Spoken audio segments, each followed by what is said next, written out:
और आप भी, मतलब आप पहली बार अभी दोगे, ठीक है। तो मैं आपको जो है स्टैटिस्टिक्स पढ़ाऊंगा, है ना। ये अपना जो थर्ड पेपर है उसमें मैथ्स, स्टैटिस्टिक्स और लॉजिकल रीजनिंग, आपके जो पेपर नंबर 3 है उसमें तीन सब्जेक्ट है बेसिकली उसमें। एक मैथ्स है, एक स्टैटिस्टिक्स है, और एक क्या है, हाँ,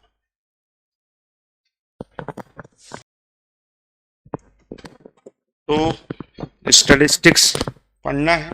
8 चैप्टर होते हैं अपने सब्जेक्ट में, ठीक है। बेसिकली है तो मैथ्स से, लेकिन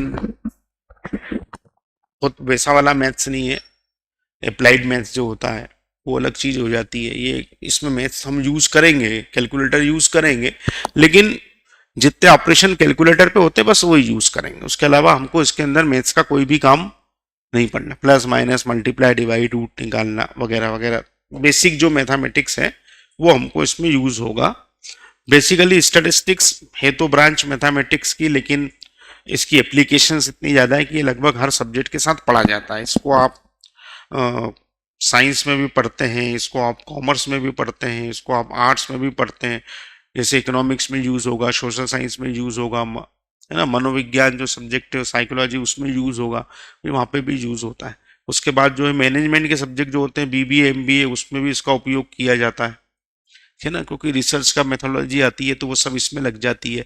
तो इस तरह से एमसीए वाले जो बच्चे होते हैं, बीसीए एमसीए वाले, वो भी स्टैटिस्टिक्स पढ़ते हैं कंप्यूटर एप्लीकेशन में। तो एप्लीकेशन इतनी ज़्यादा है कि वो लगभग लगभग हर स्ट्रीम के साथ स्टैटिस्टिक्स को पढ़ाया जाता है। उसका यूज इतना ज़्यादा, कई प्रकार का स्टैटिस्टिक्स होता है। एक तो होता है मैथमेटिकल स्टैटिस्टिक्स, जिसमें जो हम पढ़ेंगे, जिसमें हमारे कोर्स में बहुत सारा पार्ट जो है वो मैथमेटिकल स्टैटिस्टिक्स है। एक अप्लाइड स्टैटिस्टिक्स भी होता है। अप्लाइड में हमारे कोर्स में 1-2 चैप्टर अप्लाइड के भी हैं। उसके बाद फिर एक वाइटल स्टैटिस्टिक्स भी होता है। वाइटल स्टैटिस्टिक्स में, इसका हिंदी में नाम है जीवन संबंधी सांख्यिकी। स्टैटिस्टिक्स मतलब मानव जीवन संबंधित डेटा, ऐसे सारे डेटा जो ह्यूमन बीइंग से रिलेटेड होते हैं, ऐसी सारी रिसर्च, ऐसी सारी मेथड्स जो ह्यूमन बीइंग को एस्टिमेट करने की काम आती है एज को। जैसे एक एक्चुअरी करके कोर्स होता है, वो पूरा वाइटल स्टैटिस्टिक्स है, और उस एक्चुअरी के ऊपर ही पूरा इंश्योरेंस का जो बिजनेस है वो एक्चुअरी पे टिका हुआ है, लाइफ इंश्योरेंस। अपन बोलते हैं ना क्या पॉलिसी आती है, तो पॉलिसी वाले क्या बोलते हैं, साहब 20 साल तक आप 1-1 लाख रुपए हमको जमा करोगे, तो 20 साल बाद हम आपको 40 लाख रुपए वापस करेंगे। 20 साल तक हम आपका लाइफ का भी 1 करोड़ का बीमा लेके चल रहे हैं। आपका एक्सीडेंट होता तो हम आपको 10 लाख रुपए देंगे। इस तरह की उनकी पॉलिसी जो बनती है, तो वो बनाने वाले लोग कौन होते हैं, एक्चुअलाइजर्स होते हैं। और एक्चुअलाइजर्स पूरा काम जो करता है वो स्टैटिस्टिक्स पे बेस्ड होता है, उसका पूरा काम ऐसा होता है। फिर प्रोबेबिलिटी अपने आप में एक स्टैटिस्टिक्स है, सैम्पलिंग अपने आप में एक स्टैटिस्टिक्स है। ऐसे बहुत सारे उसके, डिजाइन ऑफ एक्सपेरिमेंट एक इसका वो होता है। ये सब बहुत सारी ब्रांचेज हैं स्टैटिस्टिक्स की। हम तो बिल्कुल बेसिक जो है वो उसको पढ़ रहे हैं हमारे कोर्स में जो है वो। तो अब जो डेफिनेटली जैसे कि हर चैप्टर में होता है, पहला चैप्टर जो है वो, इसका नाम है स्टैटिस्टिकल डिस्क्रिप्शन ऑफ डेटा। क्या नाम है, statistical description of data. Basically statistics is a science of data. जहां भी आपके आंकड़े हैं, चाहे वो किसी भी प्रकार के हों, वहां स्टैटिस्टिक्स ऑटोमेटिकली इन्वॉल्व हो जाता है। जैसे डेटा आएंगे, स्टैटिस्टिक्स का रोल शुरू।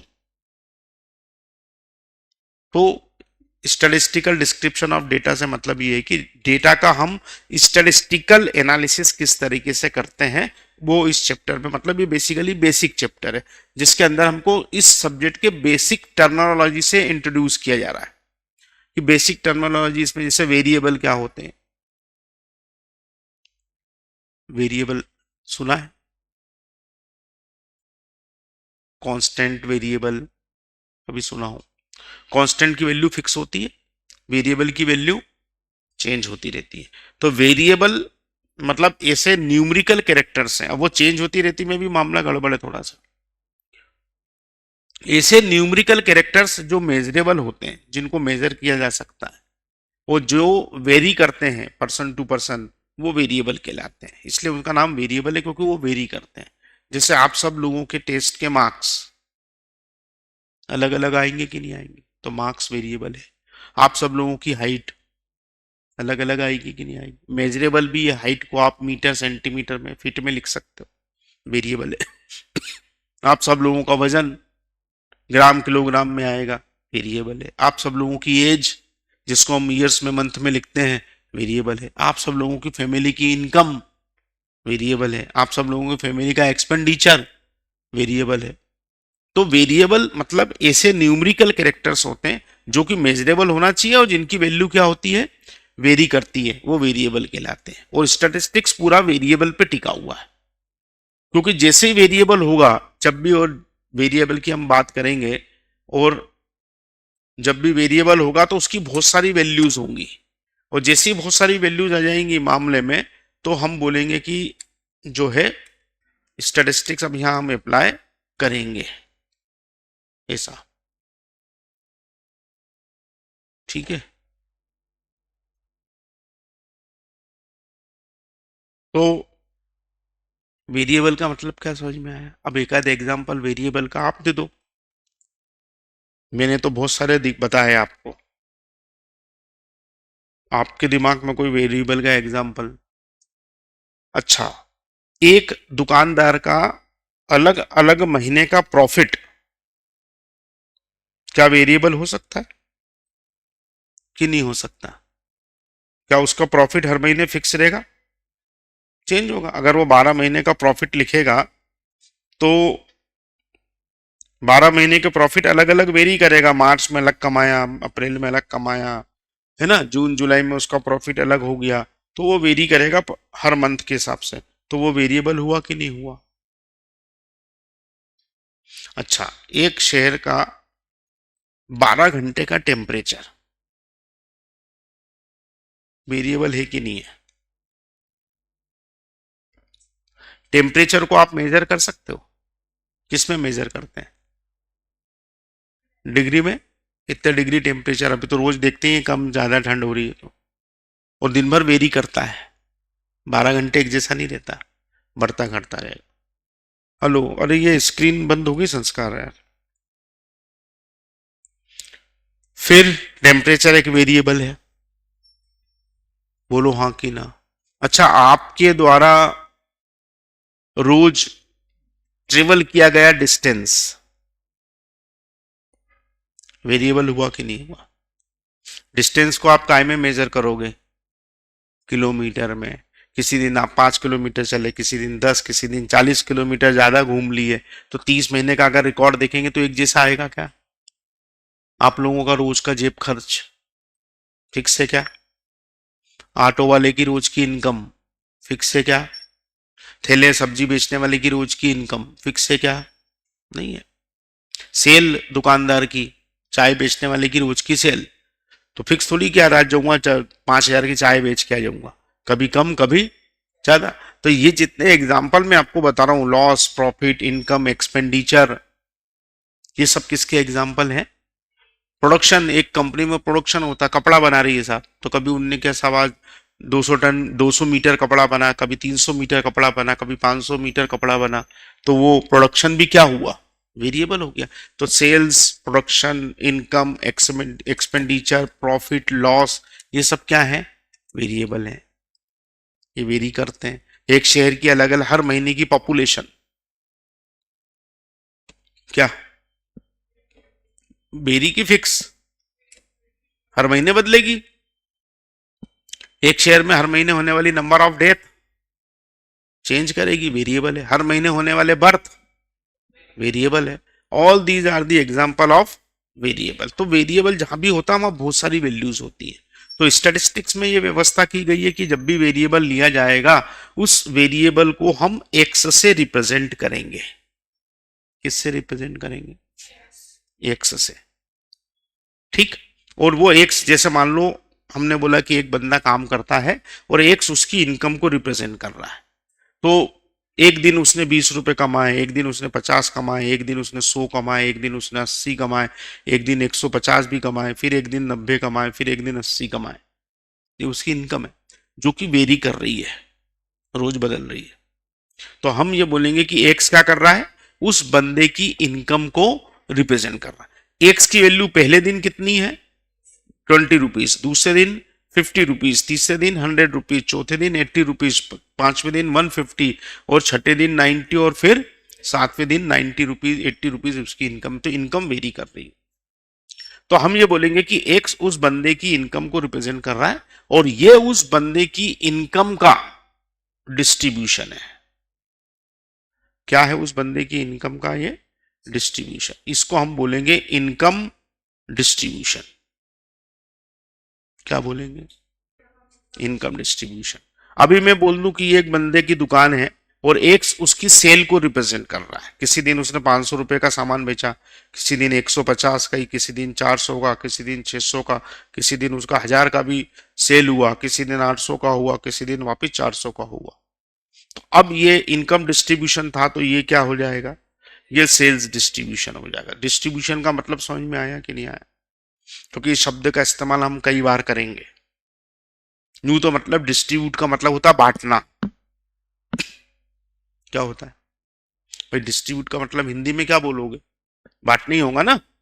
प्राइस डिस्ट्रीब्यूट करना, चॉकलेट डिस्ट्रीब्यूट करना हम कब यूज करते हैं, या प्राइस डिस्ट्रीब्यूशन हुआ उसमें जा रहे हैं, बर्थडे है तो चॉकलेट डिस्ट्रीब्यूट कर रहे हैं, गरीबों को हम अनाज डिस्ट्रीब्यूट कर रहे हैं। तो डिस्ट्रीब्यूट मतलब बांटना होता है।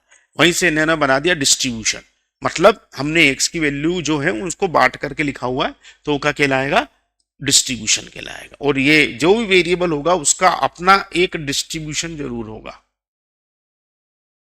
अगर आपने बोला कि एक बंदे ने जो है 5 मैच खेले, और 5 मैच में उसने किसी में 20 रन बनाए, किसी में 50, किसी में 70, किसी में 110, और किसी में वो 0 पे भी आउट हो गया, तो ये उसके रन्स का क्या हो जाएगा, डिस्ट्रीब्यूशन हो जाए। फिक्स थोड़ी है, वेरी करेक्ट। अगर वो बंदा हर 5 मैच खेले और पांचों में 50-50 ठोक दे, फिक्स, तो डाउट खड़ा नहीं होगा, ऐसा कैसे यार 50 ही मार रहा है। तो वेरिएबल है, उसकी वैल्यू वेरी करेगी। तो वो जो है, हेलो,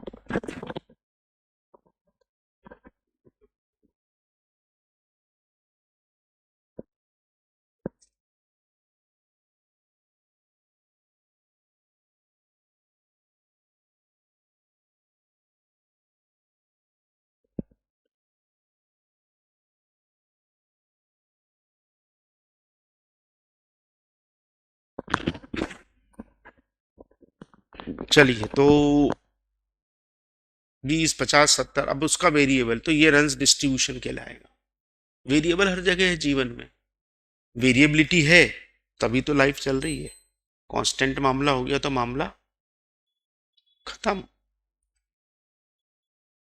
अगर अपनी बॉडी की शुगर अपन ने सुबह 8 बजे चेक करी, 140 थी, 10 बजे चेक करी 160 हो गई, 12 बजे चेक करी 200 हो गई, 2 बजे चेक करी फिर 160 हो गई, 180 हो गई। ये वेरी करेगी दिन भर ऐसी, और वो करना भी चाहिए। अब वहां 10 बार शुगर चेक करी और 200 बार 160 निकली, तो डॉक्टर हैरान परेशान, यार ऐसे कैसे हो सकती है। तो हर दो, अगर आपने इसको 8-5 पे आप इसको चेक करने जाओगे तो चेंज हो जाएगी, ये तो फ्लक्चुएट हो रही है ना। वो 140 ना होकर के 145 हो सकती है और 136 भी हो सकती है, पर चेंज जरूर होगी। तो वेरिएट कर रही है, जब तक वो वेरिएट में है तब तक सब ठीक है। फिक्स हो गई, मामला गड़बड़। बिजली का बिल हर महीने आता है, सबके घर में आता है, हर महीने एक जैसा आता है क्या, चेंज होके आता है कि नहीं। कभी ज्यादा यूनिट जला लेते हैं तो बिल बढ़ के आता है, कभी कम जलाते हैं तो बिल कम होके आता है। अब आपके घर में भैया 10-6 महीने तक लगातार एक जैसे बिल आ रहा है, हर महीने 1000 रुपए का बिल आ रहा है फिक्स, तो छठे महीने में आपको टेंशन हो जाएगी, यार ये कैसे हो रहा है। अब इसका मतलब ये है कि यहाँ पे तो वेरिएबिलिटी होनी चाहिए थी, लेकिन नहीं हो रही है, कांस्टेंट बिल आ रहा है, इसका मतलब गड़बड़ है। मीटर में गड़बड़ है, सिस्टम में गड़बड़ है, कुछ तो गड़बड़ है। तो वेरिएबिलिटी होती है, तो वेरिएबिलिटी होती है तो फिर उसको मेजर करने के काम निकालने पड़ते हैं कि भैया अब मान लो आपका बिजली का बिल हर महीने आया, किसी दिन 500 रुपये आया, किसी दिन 800 रुपये आया, किसी दिन 12 महीने मतलब 1200 आया किसी महीने का, कभी 1500 आया, कभी 3000 भी आ गया आपका, और कभी वापिस आपका 300 रुपये का बिल आया। अब कोई ने बोला भैया आपने 6 महीने बिजली का बिल भरा, या आपके बिजली के बिल का डिस्ट्रीब्यूशन हो गया। अब कोई ने आपसे पूछा कि भैया आपने क्या बिजली का बिल भरते हो, आपका कितना बिल आता है हर महीने बिजली का, तो अब आप क्या बताओगे? आप 300 बोलते हो तो भी गलत है, 500 बोलते हो तो भी गलत है, और 1500 बोलते हो तो भी गलत है, क्योंकि बिल तो फिक्स है ही नहीं। इन दैट केस आपको अपनी बात रखने के लिए, अपनी बात सामने वाले को समझाने के लिए एक ऐसा फिगर निकालना पड़ेगा जिसको बता देने से आपका काम चल जाए। आप बोल दोगे कि साहब मेरा एवरेज बिल जो है वो 900 रुपये आता है। क्या बोल दिया आपने? एवरेज बिल कितना आ रहा है? 900 रुपीज आ रहा है। तो सामने वाला समझ जाएगा कि भाई कुछ महीने इनका 900 से ज्यादा आया और कुछ महीने इनका बिल 900 से कम आया है, एवरेज बिल इनका 900 रुपये आता है। आपके महीने की इनकम क्या है? भैया मेरा तो सेल्स का काम है, फिक्स तो है नहीं, लेकिन हर महीने लगभग मैं 50,000 रुपये कमा लेता हूं। तो कभी 50 से ज्यादा और कभी 50 से कम।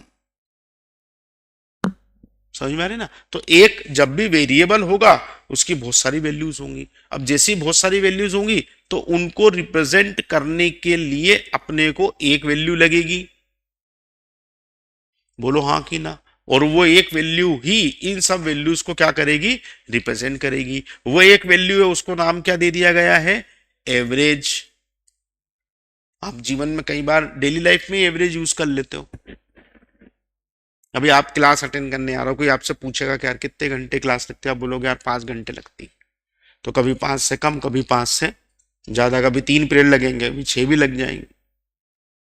आप आना जाना रोज कर रहे हो भाई, हॉस्टल से क्लास, क्लास से हॉस्टल, कितना ट्रेवल कर लेते हो यार? 15 किलोमीटर तो रोज चलना ही पड़ता है। तो कभी 15 से कम, कभी 15 से ज्यादा। एवरेज हम कितना खर्चा रोज का जेब का हो जाता है इंदौर में? 200 रुपये रोज लग जाते हैं खाने पीने में, आने जाने में। तो ना आपके 200 रुपये नहीं लगते, कभी कम लग जाते हैं, कभी ज्यादा लग जाते हैं। तो इस तरह से जो है एवरेज का इस्तेमाल किया जाता है। इसी एवरेज का किताबी नाम, बोलचाल में तो एवरेज है, किताबी नाम क्या है? Measures of central tendency. क्या नाम है इसका?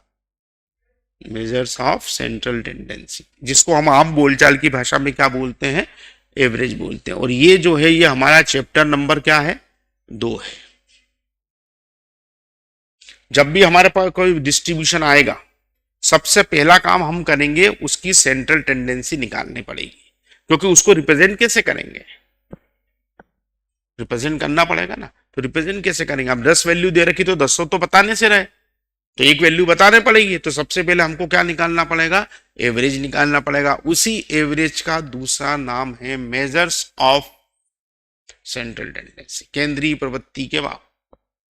और इस मेजर ऑफ सेंट्रल टेंडेंसी, इस एवरेज को निकालने के 5 मेथड्स बनाई गई है, जिसमें पहली मेथड का नाम है अरिथमेटिक मीन, दूसरी मेथड का नाम है मीडियन, तीसरी मेथड का नाम है मोड, चौथी मेथड का नाम है ज्योमेट्रिक मीन, और पांचवी मेथड का नाम है हार्मोनिक मीन। ये पांचों क्या कहलाते हैं? एवरेज कहलाते हैं। ये पांचों का कहलाते हैं मेजर्स ऑफ सेंट्रल टेंडेंसी कहलाते हैं। नाम से ही क्लियर है, क्या काम करेंगे? सेंट्रल टेंडेंसी को मेजर करने का काम करेंगे।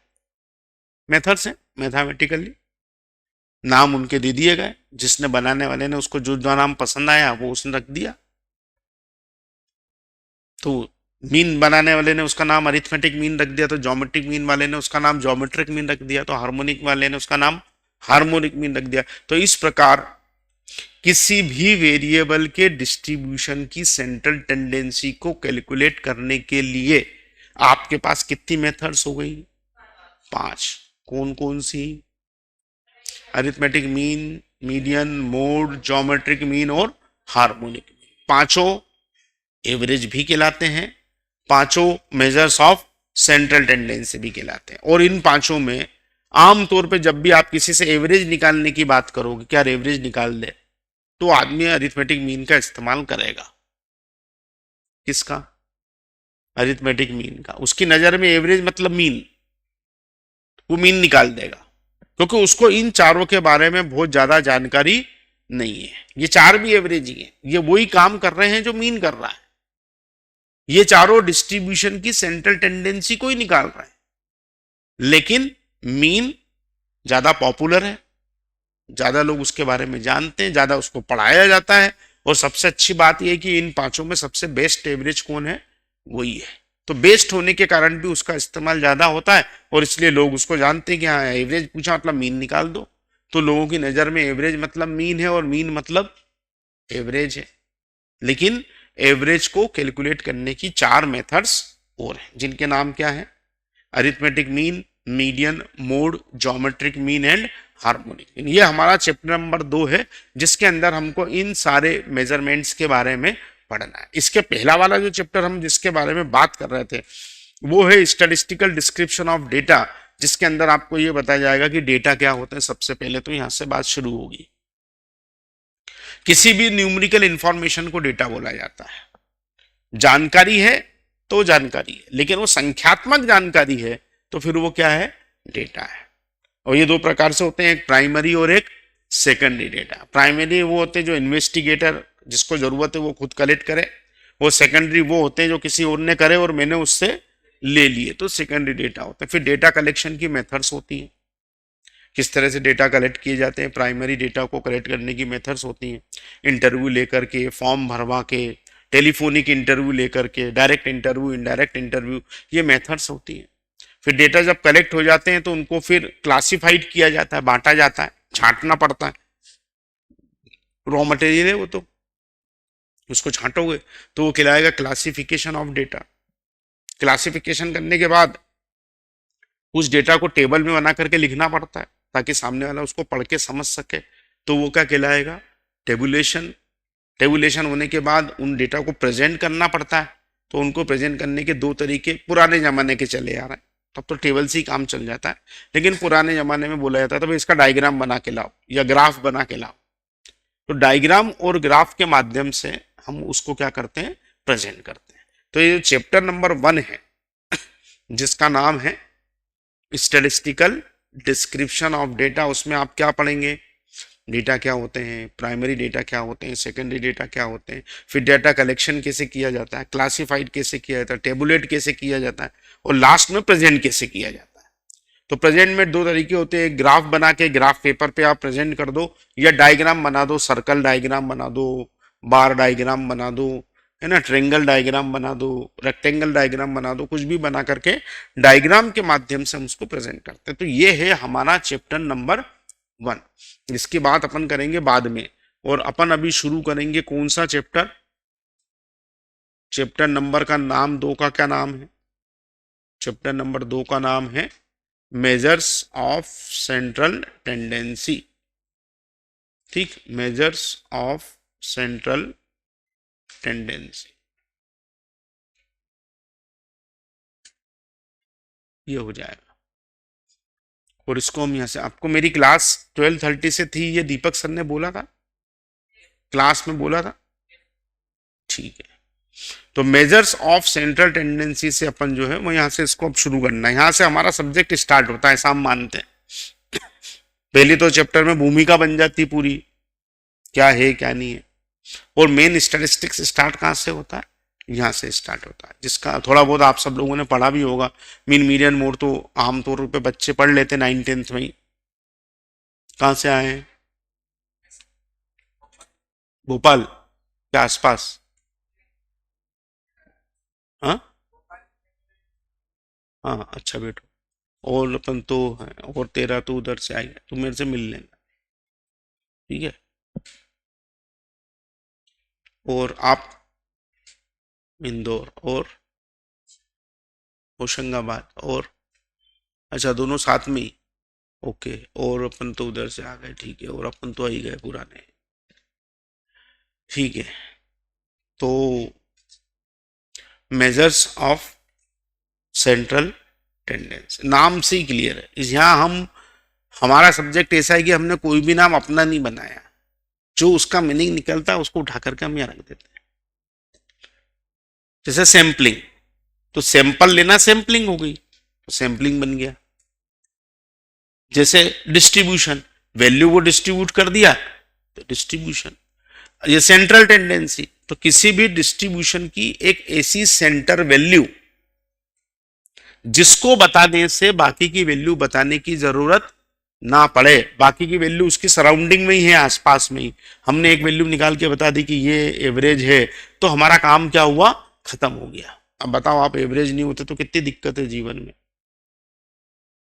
जब सीरीज खत्म होती है टेस्ट मैच की, वनडे की, तो एनालिसिस आता है कि फलाने खिलाड़ी ने 60 के औसत से रन बनाए, किसी ने 25 के औसत से रन बनाए, किसी ने 4 के औसत से विकेट लिए। तो अब जसप्रीत बुमराह ने किसी मैच में 8 विकेट लिए, किसी में 6, किसी में 3, किसी में 2, तो कैसे पता चलेगा कि उसका परफॉर्मेंस क्या है? तो बताया जाएगा कि भाई इसने एवरेज विकेट कितने लिए, 4 लिए, कभी 4 से कम और कभी 4 से ज्यादा। और दूसरा बॉलर है, उसने जो है 6 के औसत से विकेट लिए, तो उसने डेफिनेटली ज्यादा लिए, उसका एवरेज बढ़ा हुआ है। तो एवरेज से हम ये एनालिसिस कर पाएंगे कि दोनों में बेटर कौन है। तो इस तरह से अगर एवरेज ना हो तो मामला बहुत गड़बड़ है। ठीक, तो चैप्टर का नाम है मेजर्स ऑफ सेंट्रल टेंडेंसी। इसकी अपन डेफिनेशन लिख लेते हैं। Central tendency means, central tendency means a central value of the distribution, a central value of the distribution about which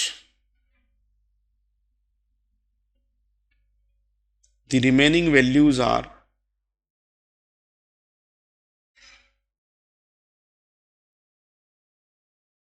centralized. Central tendency means a central value of the distribution about which the remaining values are centralized. एक ऐसी central value जिसके आसपास बाकी की सारी value क्या होती हैं, सेंट्रलाइज्ड होती हैं, उसको हम क्या बोलते हैं, सेंट्रल टेंडेंसी बोलते हैं।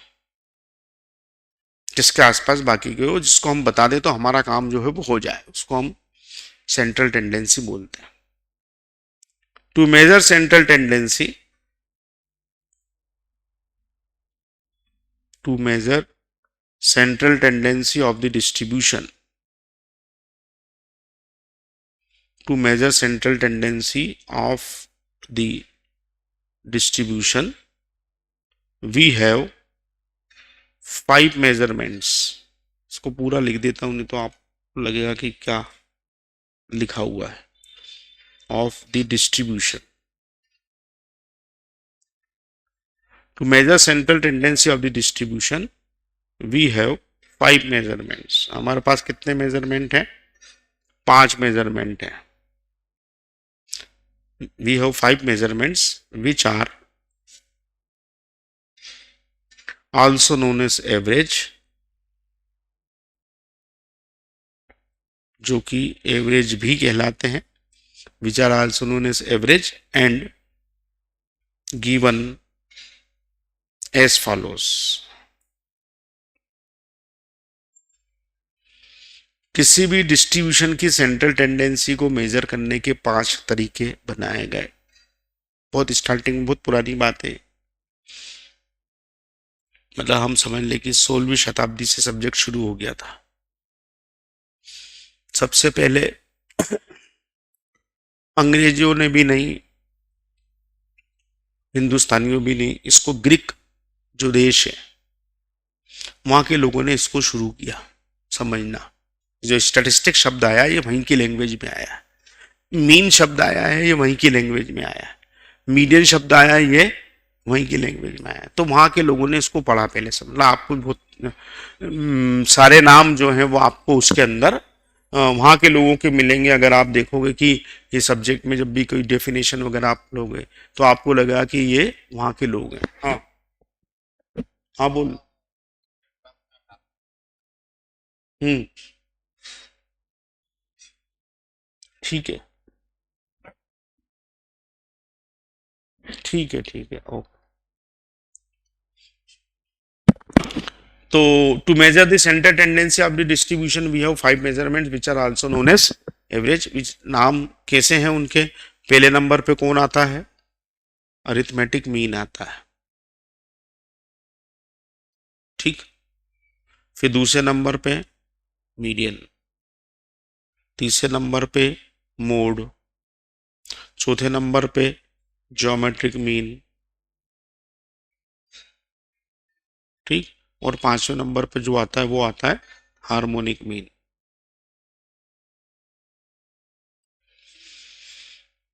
ऐसे अभी सटेम में एक क्वेश्चन आ गया था, which one is the best measure of central tendency. एक नंबर ले लो, एक जानकारी का एक नंबर, पूछने को कुछ भी पूछ सकते हैं, बहुत ही सामान्य सा। आप पहले लेक्चर आपको मैं पढ़ा रहा हूं उसमें मैं आपको बता रहा हूं कि अरिथमेटिक मीन बेस्ट एवरेज है, तो उनका क्वेश्चन आ गया कि which one is the best measure of central tendency. आपने बोल दिया अरिथमेटिक मीन, एक नंबर आपका पक गया और समय बहुत सारा बच गया, क्योंकि उस क्वेश्चन को करने में जो 1 मिनट आपको लगाना था वो उसमें आपने 10 सेकंड में निपटा लिया, 50 सेकंड आपके वहां से बच गए दूसरे क्वेश्चन के लिए। बहुत ईजी पेपर आता है, बच्चे पढ़ के नहीं जाते हैं तो वही कठिन लगने लगता है। समझ में? आप लोगों ने दिया होगा, आया था कि नहीं आया था क्वेश्चन ऐसा? देखना, मैंने सॉल्यूशन डाला ग्रुप में, अभी क्या नाम डाला कि इन्होंने, तो मैंने उसको 40 मिनट में जो है वो विथ रीजनिंग मतलब डायरेक्शन सेंस और सिटिंग अरेंजमेंट के क्वेश्चन के साथ आराम से 40 मिनट में 50 क्वेश्चन सॉल्व हो रहा है, ओनली इन 40 मिनट्स। फिर आप जो है आराम से बचे हुए 80 मिनट्स में 50 क्वेश्चन बचे हुए आप निपटा सकते हो, जिसमें मैथ्स और 2 रीजनिंग के चैप्टर बच गए, sitting arrangement, sorry blood relation और वो एक और कोडिंग डी कोडिंग, वो आप आराम से करो, वो भी आप 10-15 मिनट में खत्म कर लो। तो मैथ्स के क्वेश्चन करने के लिए आपके पास बहुत टाइम बच जाता है। तो और इस बार तो पेपर भी ऐसा आया कि उसमें उन्होंने बहुत ज्यादा रेंडमली चेंज नहीं करे, लाइन से दे दिए। जैसे डायरेक्शन सेंस के लाइन से क्वेश्चन, स्टैटिस्टिक्स चला तो लाइन से 30-35-40 क्वेश्चन एक साथ रख दिए, उनमें ऐसा नहीं कि बीच में मैथ्स डाल रहे हैं।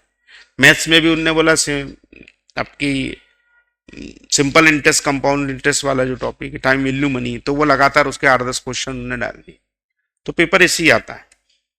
तो बात अपन करते हैं कि सेंटर टेंडेंसी का मतलब ये हुआ कि एक ऐसी वैल्यू जिसको बता दें से हमको सारी वैल्यू बताने की जरूरत ना पड़े, वो क्या कहलाती है? सेंट्रल टेंडेंसी कहलाती है। और उसको मेजर करने के हमारे पास क्या है? How many methods? 5 मेथड्स हैं, और उसमें हम लिख देंगे arithmetic mean is the best average. Arithmetic mean best average होता है because it satisfy all the properties given by Professor Yule for a better average।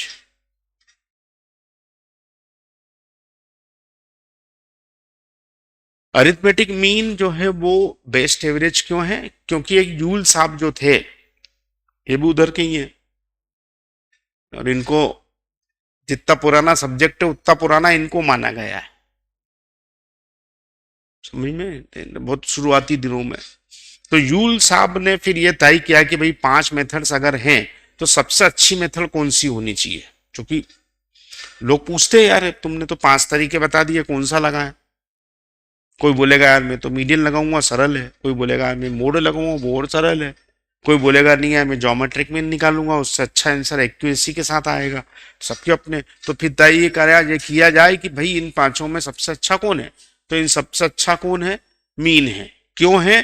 क्योंकि ये यूल साहब ने जो उसके लिए 5 प्रॉपर्टीज डिफाइन करी थी, अरिथमेटिक मीन इकलौता ऐसा एवरेज है जो उन 5 प्रॉपर्टीज को सेटिस्फाइड करता है। कोई 3 को करता है, कोई 2 को करता है, लेकिन मीन जो है वो 5 को करता है। ये मीन की खासियत है, और इसलिए मीन इन 5 में बेस्ट हो गया, इसलिए मीन का उपयोग ज्यादा होने लगा। इसलिए लोग समझने लग गए कि एवरेज का मतलब मीन है और मीन का मतलब एवरेज है, जबकि ये बाकी 4 भी दावेदारी में बैठे हुए हैं।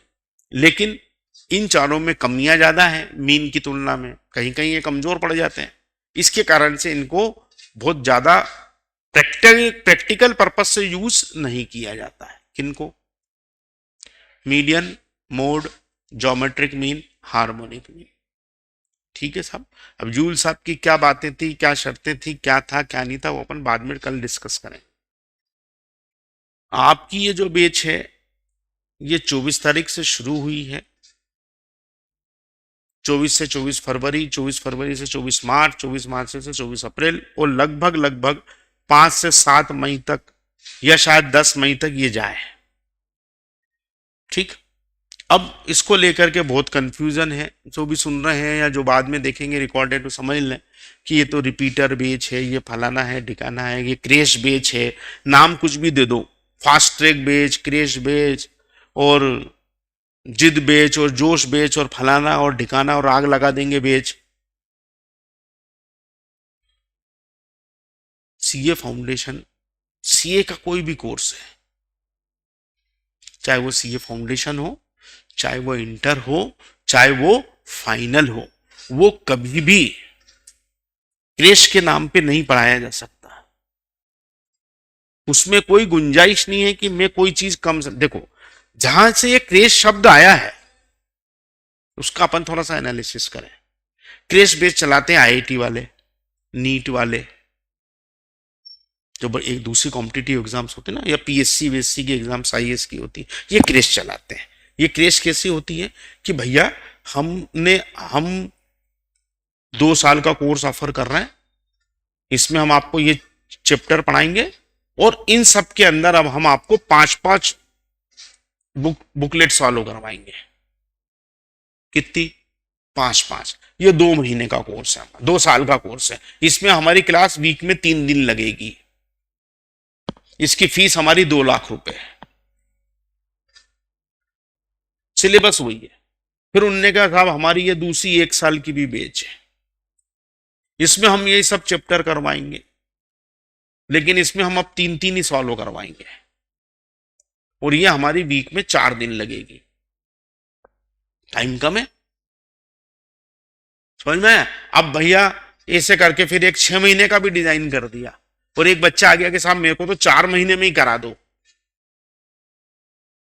तो क्या कहेंगे साहब ये चैप्टर पढ़ा देंगे और इनकी एक एक पेपर और एक एक टेस्ट, एक एक पेपर और एक एक टेस्ट हम आपका ले लेंगे और ये क्लास रोज लगेगी।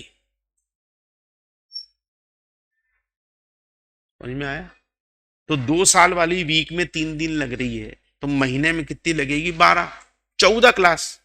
और साल में 10 महीने में लगेगी 140, और 12 महीने में अपन मान लो 160 क्लास लगेंगी। तो वही 160 क्लास को यहाँ 4 महीने में डेली लगा करके कवर किया जा रहा है। क्रैश कोर्स हो गया। अब चूंकि बच्चे को लगा कि साहब मैं तो कम दिन गया, मैं तो कम पढ़ूंगा, तो उन्होंने कहा ठीक है भाई उसकी 2 लाख, इसकी 1 लाख, चल इसमें 40,000 ही दे देना। ये क्रैश कोर्स होता है। मतलब कंटेंट को पढ़ाएंगे पूरे, लेकिन जो प्रैक्टिस वाला पार्ट है, क्योंकि वहां पर प्रैक्टिस का बहुत जबरदस्त रोल रहता है, तो वो कम कराएंगे। अपने कोर्स में ऐसा कोई प्रावधान नहीं है कि वो अकाउंट्स वाले सर आपको जो है वही कोर्स 3 महीने में पढ़ाएं, वही 6 महीने पढ़ाएं, 9 महीने पढ़ाएं। अपने ऐसा नहीं है। कोर्स का जो ड्यूरेशन है वो 4 to 5 मंथ मान के चलते हैं। जैसे अब हमारी जो पुरानी बैच चल रही है उसमें छुट्टियां हो जाती, हम रिलैक्स हैं, हमको कोई जल्दी नहीं, हम संडे क्लास नहीं ले रहे हैं। उस बैच में संडे नहीं लगती, कभी कभी सैटरडे भी ऑफ कर देते हैं। त्योहार व्यवहार आए, बच्चे आ गए, बोले 15 अगस्त जिंदाबाद, भारत माता की जय, जाओ छुट्टी। राखी की छुट्टी 2 दिन की जगह 8 दिन की दे दी। तो वैसा सिस्टम, क्योंकि टाइम है। अब यहां क्या होगा साहब, टाइम तो है ही नहीं, तो आपकी डेली क्लास लगेगी। समझ में आ रही? मेरा कोर्स 3.5 महीने का ही है, तो मेरे पास तो पूरे 3.5 महीने हैं। मैं अगर रेगुलर बेस में भी पढ़ूंगा तो 3.5 महीने में खत्म कर दूंगा। कितने में? 3.5 महीने, 105 दिन, 105 दिन में मैं खत्म कर दूंगा। लेकिन तब मेरा ये कि भाई चलो टाइम है, तो मैंने 105 दिन का कोर्स 130 दिन में खत्म कराया, तो मेरी 20-25 छुट्टियां हो गई, बीच में मैंने टेस्ट ले लिए। मैंने जिस दिन, अब जैसे मैं कल मान लो मंडे नहीं आ रहा हूं, तो मैंने उस दिन वहां टेस्ट रख दिया, क्लास नहीं ली। लेकिन आपके उसमें ऐसा नहीं रहेगा, क्लास भी लूंगा, टेस्ट भी होगा। समझ रहे हैं ना बात को? तो यहाँ कोई क्रेश नहीं है, कोई कम पढ़ाएंगे ज्यादा पढ़ाएंगे का इश्यू नहीं, पढ़ाना सभी पड़ेगा भैया। स्कैनर सॉल्व करवाना ही पड़ेगा, नोट्स के क्वेश्चन सॉल्व करवाने ही पड़ेंगे, नहीं तो उसका कोई मतलब नहीं निकलता। फर्क यह है कि वहां पर टीचर थोड़ा सा रिलैक्स पढ़ाएगा, यहाँ पर टीचर थोड़ा सा स्पीड में पढ़ाएगा, क्योंकि उसके बाद आपको ऐसा लगेगा कि अरे रोज क्लास लग रही तो स्पीड चल रही। अदर वहां आपको थोड़ा सा समय मिल जाता है, यहाँ आपको थोड़ा सा समय। तो ये कोई क्रैश कोर्स या फास्ट कोर्स या हमारा जल्दी कर देंगे या वो ऐसा हो जाएगा वैसा जाएगा, कुछ नहीं। दूसरी बात, जो बच्चे एग्जाम दे करके दिए गए जनवरी में आप आए, तो आप लोगों ने आज मेजर ऑफ सेंट्रल टेंडेंसी में जनवरी में पढ़ा रहा। अगर आपने जनवरी अटेम्प्ट दिया होगा तो उसको आपने जुलाई अगस्त में पढ़ा होगा, सितंबर में पढ़ा होगा। जो बच्चे अभी एग्जाम देकर के जिनको लग रहा है कि हम फेल हो जाएंगे और वापिस जो देना चाहते हैं, तो उनने आज से 6 महीने पहले उस चैप्टर को पढ़ा, तो 6 महीने तक किसको याद रहता है? याद रहेगा क्या? नहीं रहेगा। तो फिर आप फिर से वो मेरे को, तो आपको पूरा जैसा मैंने अभी आपको लिखवाया, यही मैं, मेरी फ्रेश बैच होगी तो भी मैं वही लिखवाऊंगा, मेरी ये क्लास होगी तो भी मैं वो डेफिनेशन तो लिखवाऊंगा ही लिखवाऊंगा। वो 5 नाम तो मेरे को लिखवाने ही लिखवाने। ऐसा तो नहीं हुआ कि मैं आज आया और मैंने कहा खट खट खट खट 5 मिनट में मैंने बोला चलो आज अरिथमेटिक मीन खत्म कर देते हैं, कल मीडियन मोड निपटा देंगे, परसों ज्योमेट्रिक मीन हार्मोनिक मीन खत्म। ऐसा नहीं होगा, पूरा पढ़ाया जाएगा। हाँ, जो बड़े सब्जेक्ट हैं उनको थोड़ा टाइम ड्यूरेशन भी बढ़ा के देंगे, तो लगेंगे तो वो पूरे 3.5 महीने, लेकिन टाइम बढ़ करके लगेंगे तो वो 4.5 महीने खिंच गया ना मामला। संडे को 2 घंटे क्लास ले ली, तो वीक की 5 क्लास 6 तो हुई और संडे की 2 मिला के 8 हो गई। ऐसा मामला चलेगा। तो किसी प्रकार की कोई गलत फहमी दिमाग में ना डालें। पढ़ना आपको पूरा है, लेकिन बस टाइट पेट आपका जो शेड्यूल है वो एक रहेगा कि भाई आपको हिलने डुलने की गुंजाइश उसके अंदर नहीं रहेगी। ठीक, मेरी बात अगर आपको समझ में आ गई हो तो आप बता दो। इसलिए कोई किसी प्रकार का नहीं है, पढ़ना अपने को पूरा है, पूरी शिद्दत से पढ़ेंगे, बल्कि 4 महीने में पढ़ेंगे और एग्जाम दे लेंगे तो ज्यादा अच्छे से कर पाएंगे। 4 महीने में ज्वाइन करो, 4-5 महीने में कोर्स खत्म हो जाता है और फिर बाकी के 3 महीने पढ़ाई होती नहीं है, भूल भाल जाते हैं, फिर बच्चों को तकलीफ आना शुरू हो जाती है। ठीक, ओके। तो पूरा पढ़ेंगे, पूरी डिटेल में पढ़ेंगे। कुछ में जरूर हो सकता है कि आपको कुछ सब्जेक्ट सर जैसा लगे कि यार ये इजी है। अब मैं अकाउंट्स वाले सर, उनको लगे यार ये इजी टॉपिक है, आपने 11th-12th में पढ़ रखा है, तो वो उसको ज्यादा समय ना दे करके कम समय दे दे। लॉ वाले सर को लगेगा कि यार ये आपका इजीली समझ में जाएगा तो कम दे दे। तो ऐसा हमेशा हर चीज में नहीं होगा, जहां पढ़ाना है वहां पे तो पढ़ाना पड़ेगा। तो ऐसा कोई वो वाला मामला नहीं है। आप पढ़िए, भरोसा रखिए, ठीक है। हिंदुस्तान की और मध्य प्रदेश की सबसे पुरानी एकेडमी में आप हैं, जिनमें हमको पढ़ाते पढ़ाते 25-26 साल हो गए। कितने? 26वां साल मेरा शुरू हो गया, ठीक है। तो अब हमको नहीं देखना पड़ता है कि हमको बच्चे को कैसे पढ़ाना है, हम तो उसमें खिलाड़ी हो गए। हम कोई सी भी पीस दे दो हम तो खेल लेंगे, ठीक। तो इसलिए जो है आप लोग वो रहिए और आइए, कल से कल आगे पढ़ेंगे, आगे इस चैप्टर को बढ़ाएंगे। अपन ने शुरू क्या किया है, मेजर्स ऑफ